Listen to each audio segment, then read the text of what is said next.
Sinong umaahon, tayo ba o sila?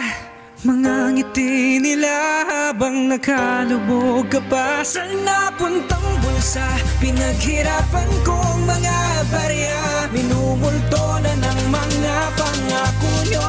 Hoy, makinig kayo. Pag-umili ng mabuti kung sa bayan natin ay makakabuti. Piliin yung tunay na andyan palagi. Di yung bibigay ka na agad kahit di mo pa nasusuri. Ngayon sinong kawawa? Taong bayan na binigay sa inyo ang tiwala. Napaniwala sa mga pangako na parang salita. Kaya mahirap na magtiwala sa mga walang yakin. Nakakamang pinaghirapan ng iba para sa sarili. Pangangailangan ng buhaya. Dami naman ng bulsa, di ko makalaman siguro. Kasi sa kanila napunta yung paghihirap ng bawat isa sa inyo dinala. Bakit parang walang napala? Bakit na ng sistema inumurakan pa ang pera? Bakit di kayo kumare? Dinudumihan ng imahe ng bansa dahil sa pangyarihan na naibigay sa kanila. Mga mapanlamang sa mala habang kami lunod sa baha. Kayo tuwan-tuwa, sana kabi-kabi ng karma ang inyong mapala.